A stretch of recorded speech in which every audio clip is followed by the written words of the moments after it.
እሺ ገኒን ዛሬ ጋብዘናታል ከጓደኞቻችን መካከል እንኳን ደህና መጣሽ ግን እንኳን ደህና ቆያችሁ ላይ አይ ቲንክ ቲክቶክ ላይ በደንብ ቫይራል የሆኑ ቪዲዮዎች አሏት አይደለ? አነጋጋሪ የሆኑ ቪዲዮዎች አሏት። በተለይ ከገኒ ሃውስ ዋይፍ ነው የሚለው የቤት እመቤት ማለት ነው ቀጥታ ስንተረጉመው አይደለ? which is የአብዛኛው ኢትዮጵያውያን እናቶች ሮል ማለት ነው። የሷም የገኒም ቪዲዮዎች አብዛኞቹ ከቤት እመቤትነት ጋር የተገናኙ ናቸው። ያው እቺ ዓለም ደግሞ አሁን እየተቀየረች ነው በብዙ ነገሮች። የአንዳንድ ድሮ ጊዜ የነበሩ በጣም ተቀባይነት የነበራቸው ሀሳቦች አሁን ተቀባይነት በአንዳንድ በተማሩ ሰዎች ዘመናዊነት ላይ ባሉ ብዙ ሮሎች ላይ የማይቀበሏቸው ነገሮች ይኖራሉና ከዛ ጋር ተያይዞ አሪፍ አነጋጋሪ ነገር እንነጋገራለን ብለን ነው እንትን ያልናት። ሶ ገኒ እንዴት ቲክቶክ ጀመርሽ? ከሱ በፊት ግን ያንን ኮንተንት እንዴት ጀመርሽ ከሚለው በፊት በትዳር ስንት አመት ሆነሽ? ከምን ኤክስፒሪየንስ ተነስተሽ ወደ ቲክቶክ ኮንተንቶች ሄድሽ? በትዳር የቆየሁት 9 አመት ነው። ኮንተንት ክሬት ሳደርግ ምንድነው ከመጽሐፍ አይቼ ወይም ፊልም አይቼ ወይም ደግሞ የትዳር አማካሪ ኮርስ ወስጄ ምናምን ሳይሆን ከራሴ ከግል ህይወቴ ከራሴ ከተሞክሮ ነው የተነሳሁት። ከዛም ደግሞ በአካባቢ ካሉ ትዳሮች እና ከምሰማቸው ወሬዎች ከዛ ተነስቼ ነው ኮንተንቱን ክሬት ያደረኩት። እና አላማው ደግሞ እንትን ነው ብዙ ጊዜ በትዳር ቆይተው ማለት ነው ለምሳሌ 5 አመት 10 አመት ምናምን ቆይተው በትዳር ሲፋቱ በጣም ነው የሚያበሳጨኝ እና በጣም ያናድደኛል። ማለት ብዙ ጊዜ ብዙ ነገር አሳልፈው ብዙ ደግ መጥፎም ነገር አሳልፈው ከዛ በጣም ብዙ ችግሮችን አሳልፈው ሲፋቱ ምናምን በጣም ያበሳጨኛል። የሆነ መፈታት ያለበትን ነገር ሳይፈቱ እንደዛ ሲሆን ያበሳጨኛልና የጀመርኩት የትዳር ምንድነው ይባለው ትዳር ላይ ችግር እንዳለ ሁላ መፍትሄ አለው። እያንዳንዱ ችግሮች መፍትሄዎች አሉት በዛ አምናለሁና ለችግር ሲገጥመን በትዳራችን ላይ ከባባድ ችግሮችም ይገጥሙናል፣ ትንሽ ችግሮችም ይገጥሙናል። እነዛን ችግሮች ሲገጥሙን ግን ቀጥታ የመዝገብ ቤት ከፍተን ምናምን ፍች ከምንፋታ መፍትሄዎችን ማቅረብ መፍትሄዎችን ማምጣት እንደዛ የሚል ነው። ከመፋታት ውጭ ያሉትን ሁሉንም አይነት መፍትሄዎች መሞከር ማለት ነው። መሞከር መፍትሄ መቀበል። ምክንያቱም አሁን የምሰራው እንደዚህ ወዲያውን ለተዋወቀ ሰው ምናምን አይደለም። ብዙ ጊዜ ትዳር ውስጥ የቆየ ሰው ከሚፋታ መፍትሄ ፈልጎ ትዳሩን የሚያስቀጥልበትን መንገድ ቢያመቻች የተሻለ ነው በሚል ነው። ትዳር ምንም አይነት ትዳር ሆኖ እንዲዘልቅ እስከ መጨረሻው ነው ወይስ ትዳር ጤናማ ሆኖ እንዴት መቀጠል እንዳለበት ነው አንቺ ፎከስ አድርገሽ የምታሳዩ? ወይስ ጤናማ ሆነም አልሆነም ጀስት እንዲቀጥል ብቻ መለያየት እንዳይኖር ብቻ ነው? ወይስ እንዴት ነው ሄልዚ የሆነ ትዳርን የምናስቆየው? እሱ ላይ ነው አንቺ የምትሰሪው? አዎ ዝም ብሎ ትዳር ስለሆነ እንደዚህ አመታትን እያስቆጠርክ ለመኖር ሳይሆን ማለት የሆነ ነገርህን ታጣለህ፣ የሆነ ነገር ለማምጣት የሆነ ነገር ታጣለህ። እሱን እያጣህ ጤናማ የሆነ ትዳር ጤናማ የሆነ ልጆችን ለማፍራት ጤናማ የሆነ ትዳር ያስፈልጋል። ስለዚህ እንደዛ ነው እንጂ የሆነ ዝም ብሎ ማለት ውስጥ የበሰበሰ መፍትሄም አያስፈልገውም። ውስጥ የበሰበሰ ትዳር ይዞ ለመቀጠል መፍትሄ ያስፈልገዋል? አያስፈልገውም። ዝም ብሎ መኖር ነው። ስለዚህ መፍትሄ የሚያስፈልገው ጤናማ የሆነ ትዳር ለማስቀጠል መዳን የሚችል ማለት ነው። መዳን ይችላል። ይታመማልም ይድናልም ትዳር ብያምናለሁ እኔ በጣም ደጋፊ ነኝ የዚህ ሀሳብ። እንዴት ነው የማስበው መሰላችሁ? ብዙ ቢልዲንጎች የግንኙነት ግንባታዎች ማለት ነው ግንባታ ልበለው ብዙ ግንኙነቶች ሲገነቡ በጣም ረጅም ጊዜ ነው የሚፈጁት። በተለይ ቤተሰብ ደግሞ በቃ ቤተሰብ ማለት ትልቅ ነገር ነው። እዚህ ዓለም ላይ በጣም ትርጉም ካላቸው ትልቅ ተቋማት መካከል ትዳር አንደኛው ነው። ትዳር የሚባለው ተቋም በዓለማችን ላይ በአሁኑ ሰዓት በጣም ማአት ተግዳሮቶች ያሉበት ነው። በእኔ እምነት ደግሞ በብዙ አቅጣጫ ሰዎች ግለኛ እየሆኑ መብታቸውን እነሱ የሚፈልጉትን ስሜታቸውን በመከተል ይህንን ትልቅ ተቋም በአንዳንድ ናሬቲቮች በአንዳንድ በመጡ ፋሽኖች በአንዳንድ ትሬንዶች በቂ ምክንያት እንኳን ሳይኖር ለመፍረስ ይዳረጋል። ትዳር በተለይ በእኛ ሀገር ማለት ነው ስለሌላው ዓለም ሄደን ስላላየን በፊልሞች በሶሻል ሚዲያ ከምናየው ላይ በእኛ ሀገር ስናይ ቤተሰቦቻችን ትዳርን ያኖሩት በብዙ ጥበብ ነው የሚለውን ነገር እኔ እደግፋለሁ። በጣም ብዙ ውጣ ውረዶች አንዳንድ ጊዜ ለመፋታት በቂ ምክንያት ኖሯቸው በተለይ እናቶች ለመፋታት በቂና ከበቂ በላይ የሆነ ሪዝን ኖሯቸው አንዳንድ ጊዜ ግን እነዛን አስቸጋሪ ጊዜዎች በጣም በጥበብ በማለፍ ከማህበረሰቡ እሴቶች ውስጥ ቫልዩዎች ውስጥ ቆንጆ አሪፉን እየመዘዙ የሞራልን የሃይማኖትን የቤተሰብን ምክር እየሰሙ በጣም አስቸጋሪ ጊዜያትን አልፈው አሁን ያለነውን ሰዎች እንትን ብለዋል። ናውዴይስ ግን በአሁኑ ሰዓት ሰዎች በጣም ሴንሲቲቭ ናቸው። በብዛት ስለ መብቶች እንትን አላቸው። በቂ ምክንያት ሊኖራቸው ይችላል። እንዳልኳችሁ በቂ ምክንያቶችንም አንዳንድ ጊዜ ኮምፕሮማይዝ ማድረግ የሚያስፈልግበት ነገር እንዳለ እረዳለሁ። እና አንቺ ትዳርን ለማዳን ያለሽን ቀና አመለካከት ከሚደግፉ ሰዎች መካከል ነኝ። ስለ እንትኖቹ ማውራት እንችላለን። ወደ ውስጥ ገብተን እየመዘዝን ይሄኛው ያኛው እያልን በኋላ በደንብ በሰፊው ልናወራ እንችላለን። ግን እስኪ አንድ ተጨማሪ ጥያቄ ልጠይቃት ሌላ ነገር ከማለታች በፊት ለምንድን ነው ለትዳር ምን አይነት እድገት የነበረሽ? ለትዳር እንዴት ነው በጣም ቀና አመለካከት የኖረሽ? ለምንድን ነው ትዳርን ለማዳን ከአንቺ ህይወት በመነሳት ብቻ ነው ወይንስ ምንድን ነው ያገኘሽው ነገር? ምናልባት ከቤተሰቦችሽ ይሆናል ወይ ካደግሽበት ማህበረሰብ ይሆናል። ትዳር ምንድን ነው ፋይዳው በአንቺ መረዳት?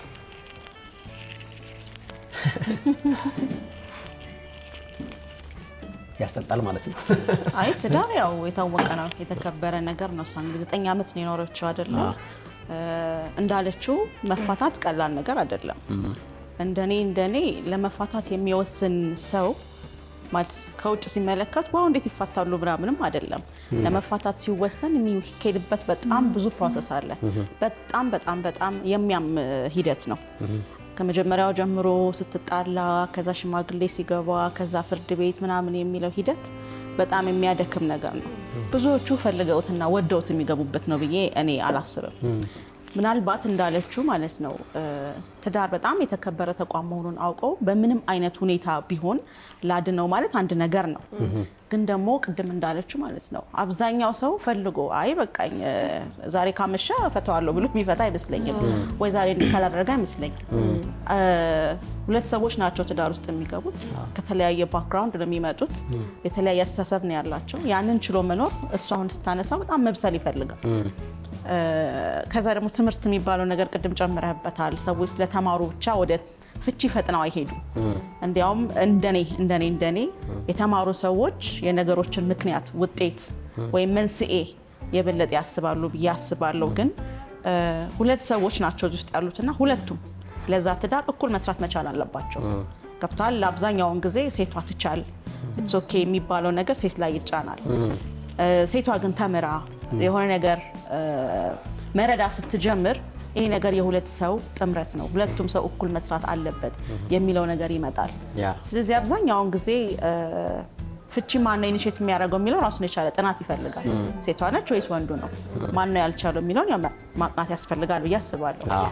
እና እሷ የመጣችበት መንገድ ያው ትክክል ነው። በጣም የተከበረ ተቋም ነው። ቤተሰብ የሚወጣበት ህብረተሰብ የሚገነባበት ነው።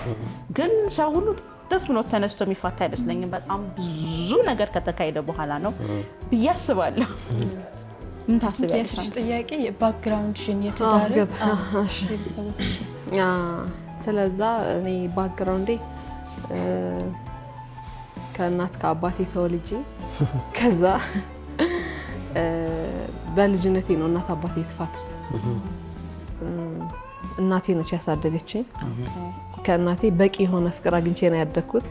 ግን በዛ በልጅነቴ አባቴ ናፍቀኝ ነበር።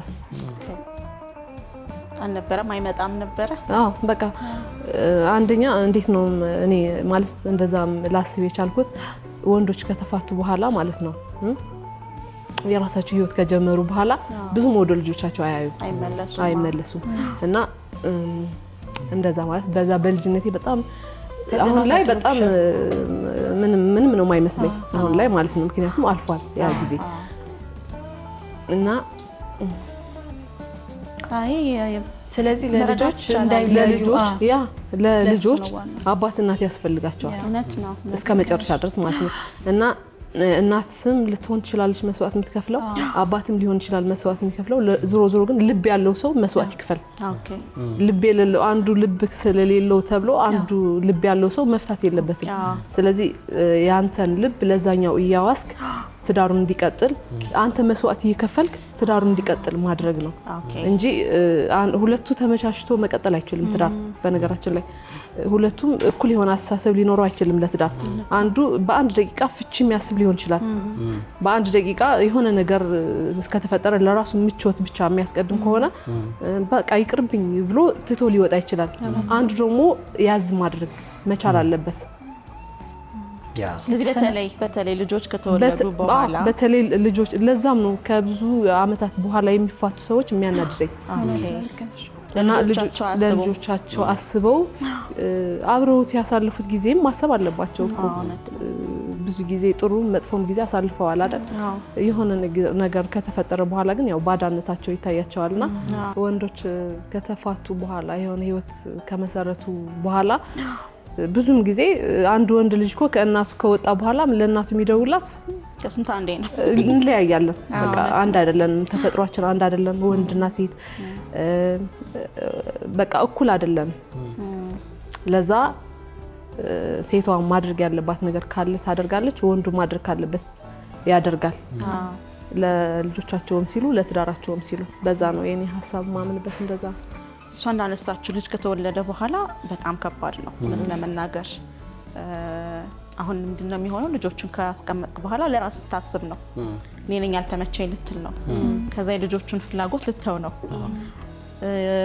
ብዙ ጊዜ እንኳን እንዳለችው በተፋቱ ሰዎች መካከል ስትመለከት አንተ እንኳን ትክክል ብትሆን ልጆች አባታቸውን ይፈልጋሉ እናታቸውን ይፈልጋሉ በዛ በተመሰቃቀለ ነገር ውስጥ ቢሆን አብዛኞቹ እንዳየውት ከሆነ አብዛኞቹ ምኖር ይፈልጋሉ አንዳንድ ሴቶች ምንድነው የሚሉት ነው የተበላሸ ትዳር ያየ ከሚያድግ ይሄ ልጅ ብንለያይ ይሻላል የሚባል ነገር አለ ግን ከኤክስፒሪየንስ እሷ እንዳየችው ስመለከት ልጆችን ጠይቄ ቢኖርላቸው ይመርጣሉ እንደዛም ሆኖ ግን ደግሞ ምን ያህል ማለት ይሄን ትዳር ለማቆየት ምን መቻቻል ምን ያህል ነው ምን ያህል ድረስ መሄድ አለበት የሚለው ነገር ይመስለኛል የሚያነጋግረን ነገር የተፈጠረ ነገር ኖሮ ነው አይደል ሰው የሚፋታው በምክንያት ነው ስለዚህ እነዛን ምክንያቶች ምን ያህል ነው የምንችላቸው እንደኔ ማለት ዝሮ አንድ እግዚአብሔር አይሳሳትም ብዬ ነው ማምነው ሲያጣምረን የምንችለውን ነው የሚሰጠን ፈተናውን ካላለፍነው የኛ ችግር ነው እንጂ እግዚአብሔር ችግር አይደለም ስለዚህ የሚሰጠንን ሰው የኛ የሆነ አዳም ለምሳሌ እኔ ሴት ስለሆንኩኝ ስለ ወንድ ነው ላወራ የምችለው ለኔ የሚሰጠኝን አዳም እኔ የምችለው ነው በኔ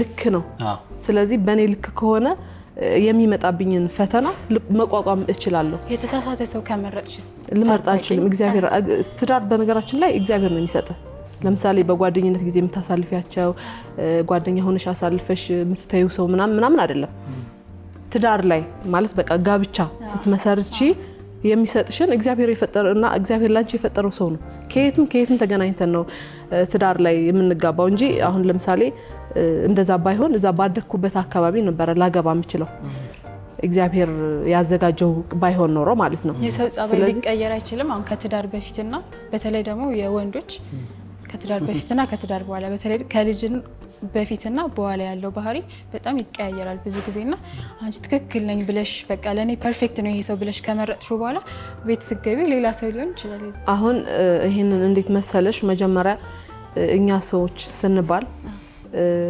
እውነት እንፈልጋለን ግን ውሸት ነው የምንወደው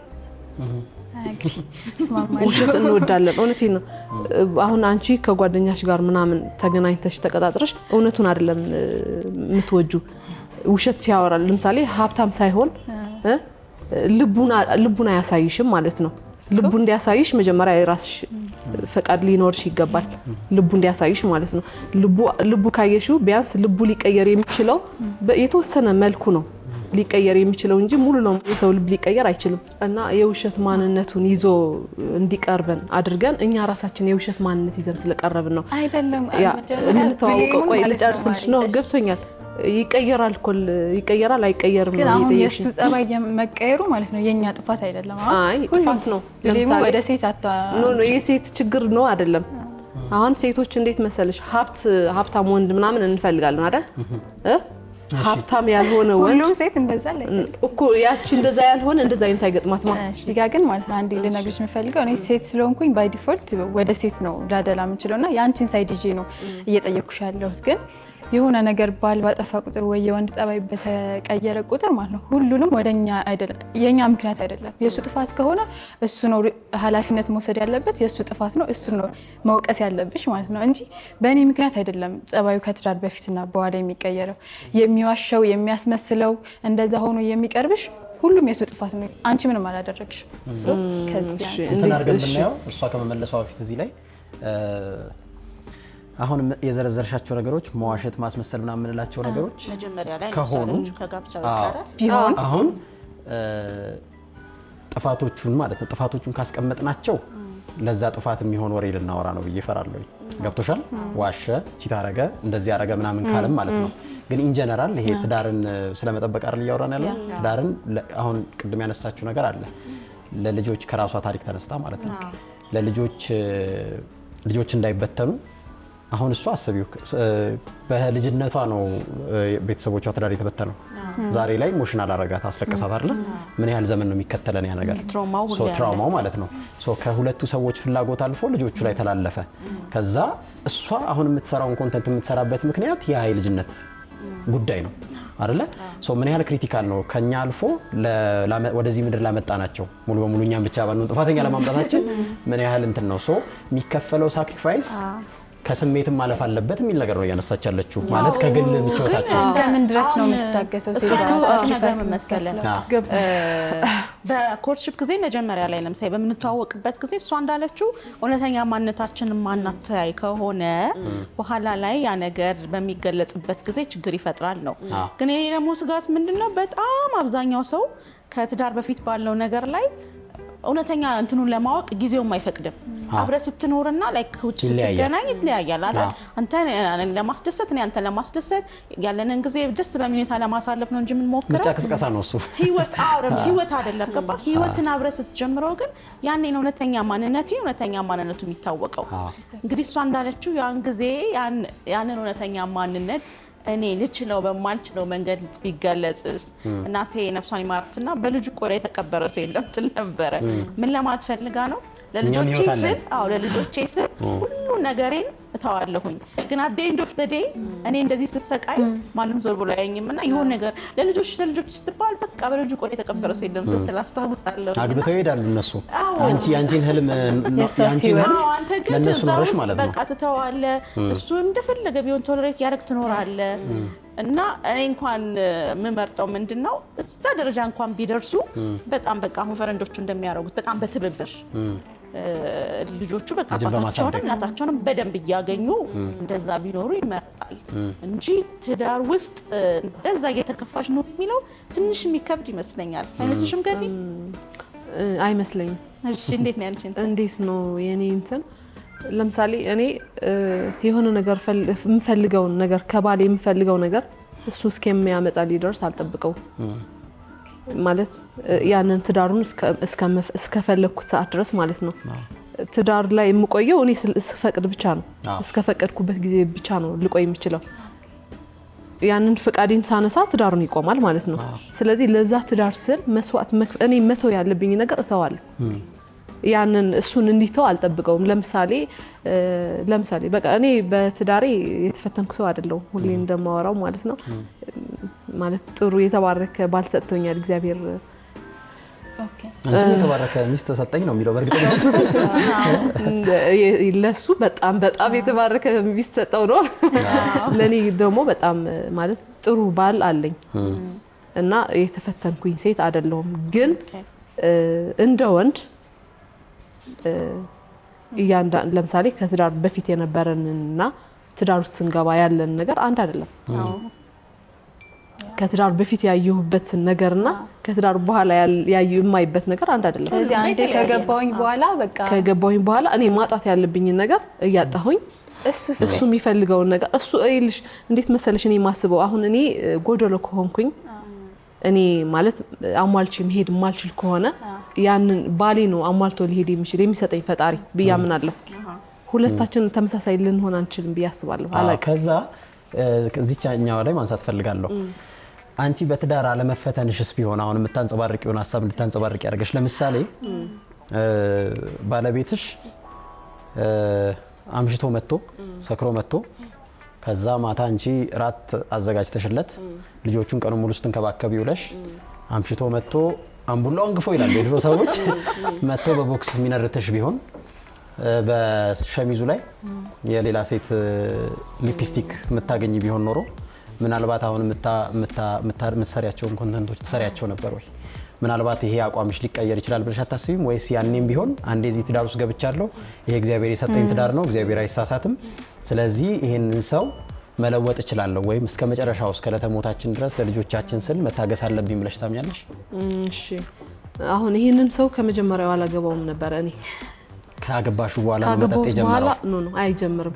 ሲጀምር እውነቴ ነው ሳገባው አንድ ሰው አየዋለሁ ማለት ዝም ብዬ እኔ ብቻ ማወራ ከሆነ ምናምን ላላቀው እችላለሁ፣ ያ ሰውዬ ላልረዳው እችላለሁ ምን አይነት ባህሪ እንዳለው። ይሄ ሰውዬ ሴሰኛ ነው፣ ጠጭ ነው፣ ሰካራም ነው ምናምን ሱሰኛ ነው የሚለው ነገር ላይገባኝ ይችላል።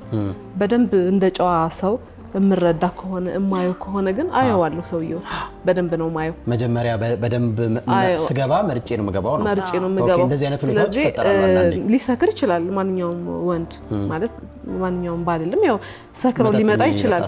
ቦክሱ ግን አሁን ለምሳሌ ቦክስ የሚያስመታኝ ምንድን ነው መጀመሪያ ምንድነው? ስለሰከረ ዝም ብሎ በቃ ስለሰከረ ብቻ ለምሳሌ ምን ያደርገው ባል ሊኖር ይችላል። የሌላ ሰክሮ ሲመጣ ምለክፈው ከሆነ ቀጥታ በርስ ከፍት ሰክሮ ሲመጣ እየሳቅሽ ምናምን አትቀበይም መቼ? ኖ መቀበል አለብሽ። እየሳቅሽ ባይሆንም ከፍተሽ ዝም ብለሽ መተኛት አለብሽ። ጠጥቷል ብለሽ አንደርስታንድ አድርገሽ ማለት ነው። ኦሬዲ የመጠጣት ልማድ አለው አይደለ? ጠጥቷል እንግዲህ እስከነ መጠጡን እያወቁ የሚያገቡ ሴቶችም አሉ።